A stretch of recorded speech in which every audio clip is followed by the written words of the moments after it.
Well, hi everyone. I'm Marianne Govea, co-founder of EricsHouse, and I'm here today with Krisie Ramsey. Krisie Ramsey is a member of the EricsHouse team, and she's also a Reiki practitioner. And we're lucky to have her on our team because at EricsHouse we focus on supporting mind, body, and spirit after someone loses someone to alcohol, drugs, or suicide. And we know that Reiki is a very important modality to help our clients heal. So welcome, Krisie. Thank you. It's a pleasure to be here. I'm glad you're here, and thank you for taking the time to talk with us today. So tell us a little bit about yourself, and then we'll talk a little bit about Reiki, because when I first heard of Reiki, I did not know what it was. And I think it would be helpful for our listeners to learn a little bit about what it does and how it helps. Yes, definitely. So I've been practicing Reiki for about 2 years now, and I feel it's my soul's true purpose and mission to help humanity heal. And I just really find it amazing facilitating someone's healing journey and to help them find love and peace within. It genuinely makes me feel happy. Okay. And so what made you decide to practice Reiki? Oh, I just 2 years ago, it was upon meditation. Okay. I just felt it in me. Okay, and then here we are. Here we are, exactly. So what exactly is Reiki? Yes, Reiki is a Japanese healing modality. It promotes rest, relaxation, and it de-stresses one's mind, body, and soul. It is a beautiful therapy that can work well alone or alongside other healing therapies.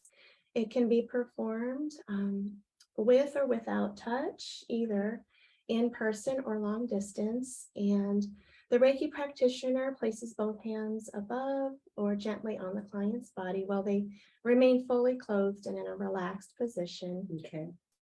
So when your hands are hovering over someone, what exactly do you feel? For me, I feel heat, and I can sometimes feel energy. Most practitioners work intuitively over the body, and we basically channel positive energy.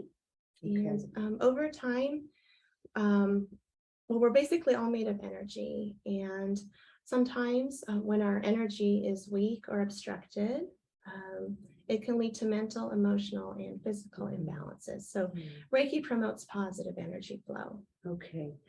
Well, I know that's so important for our clients because after losing someone in a traumatic way, they experience a lot of chaos and confusion, and grief in and of itself is very exhausting. And how can people who are in a deep state of grief benefit from Reiki? Yes, Reiki is a beautiful healing modality. It helps to relieve stress and anxiety. And many of the clients who have received Reiki through EricsHouse express feeling relaxed, an overall feeling of peace, lighter, better mental clarity and focus, having more energy and even more confidence, but generally feeling more relaxed. Okay. Now, I know we've seen some results for Reiki, and we're going to come to that a little bit later, but how can it help with physical pain? Physical pain can sometimes often be associated with mental pain. It's all tied together, the physical, emotional, and mental. It's tied together. So sometimes if one of our areas is obstructed with energy flow, it can affect another area of our body. And I know there's some work that gets done on the parasympathetic nervous system as you're practicing Reiki on someone. Yes, it helps relax and soothe the body, just to a more calm state. Okay. So I know that there are kanji characters that are often associated with Reiki. What exactly does Reiki mean? I know you said earlier it was a Japanese modality. Yes. So tell us a little bit about that. Okay. Reiki is a Japanese word. It translates to universal life force energy. The word is made up of two Japanese kanjis or characters. Okay. The kanji rei translates to divine or universal life, and the kanji ki translates to energy. Now, it's a very sacred and smart energy, and when channeled to the recipient, goes to where it's needed the most, all for one's highest good. Okay. That is just so interesting, because I think if you do a number of Reiki sessions, which I haven't really done that many, I've done maybe 4 or 5, but it seems like it would be a practice that somebody could do themselves, possibly. Yes, so we're all made of energy, and we have the ability Okay. to tap into our own healing energy. And we can do that by raising our vibrations, Okay. by surrounding ourselves with positive experiences, positive thoughts, positive words, meditation, journaling, breath work, being creative, being outdoors. Those are some examples of ways to raise your vibration.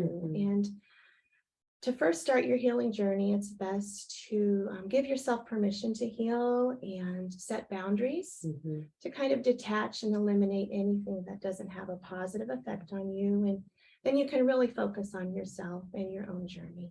Okay. So I like what you said about setting boundaries, because it's hard for some of our clients, especially if they're newly bereaved, to really even think through anything, right? Because they're in such a state of chaos and confusion.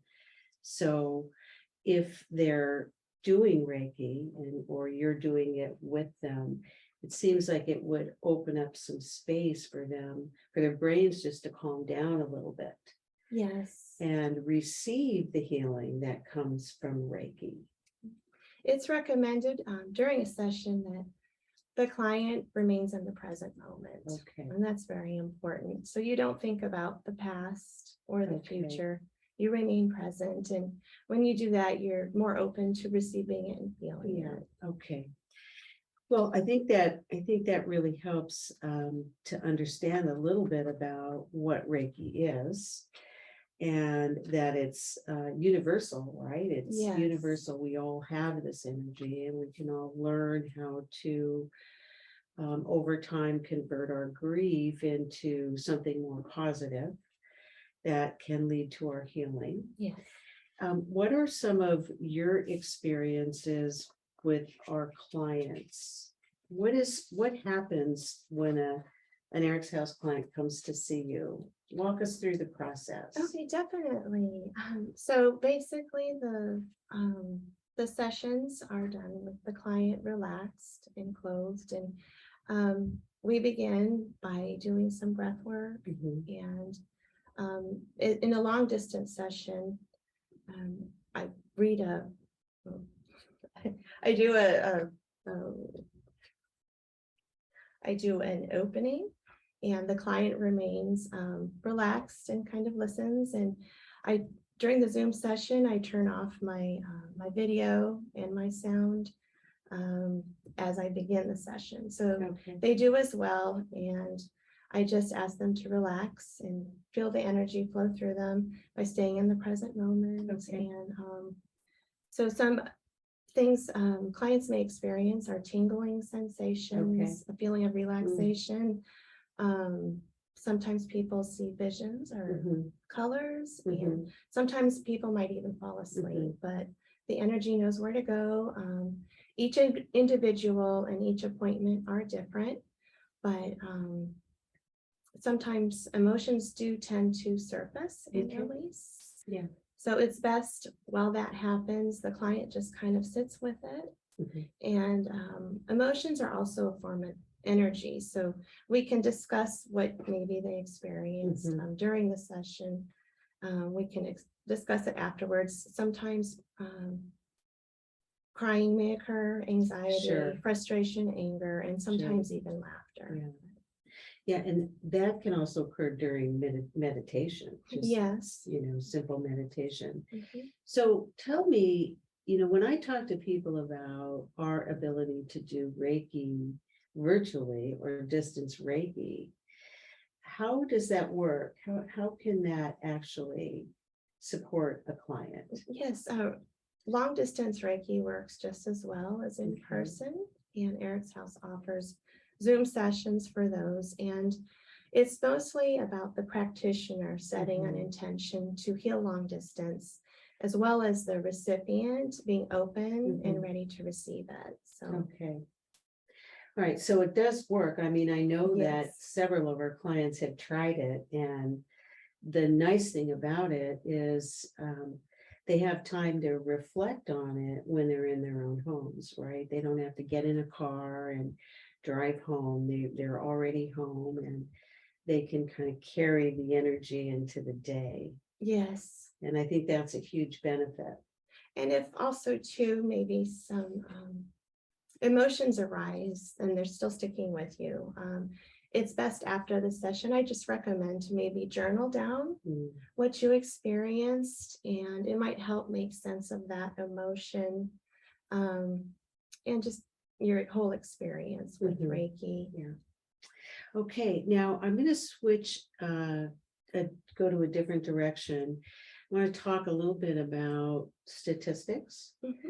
And Maddie, our member services director, was kind enough to pull some ideas together on what happens during grief. And we know that grief and loss really affects the brain. In fact, we know that it affects the brain, the body. We know it affects you socially, physically, emotionally, cognitively, and even spiritually.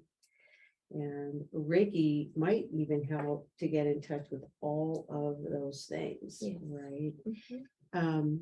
But especially for those people who are newly bereaved, the chaos and confusion that they're in are really experiencing changes in, behaviors, being moody, sleep, eating, diet, all of those things. And we know that it can also affect your immune system. I know Yes. when I lost my son, I didn't eat for a long, long time. And, and we also have grief fog or brain fog, all of those things. So how can Reiki kind of universally support healing in all of those areas? Yes, Reiki is such a beautiful healing energy. And, as I mentioned, it's a smart energy, and it knows exactly where to go, all for one's highest good. But Reiki just has such a calming effect on the body. And it just helps you, brings one more peace within, and kind of helps with anxiety. And, Yeah, that all makes sense. So talk a little bit about the results that we're seeing at EricsHouse. Yes.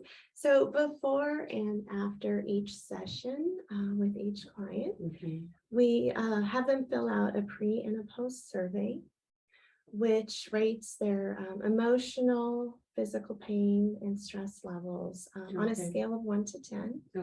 Then the results of these surveys are entered and graphed in our system, and it helps us just kind of see how Reiki benefits our clients at EricsHouse. So the first two bars on the left represent the client's stress level, an average of the stress level. The bar on the far left represents the before, and the bar to just the right of it represents an average of the stress level after receiving Reiki. So you can see a considerable improvement. The middle two bars represent an average of a client's physical pain level, and the last two bars on the far right show an average of the client's emotional level. So you can see all areas, there's considerable improvement. Yeah, wow. That is really impressive. Thank you. Okay. Thank you so much. All right. And in the next week or two, I'll have to come in for a Reiki session. Please schedule it. All right. Thank you.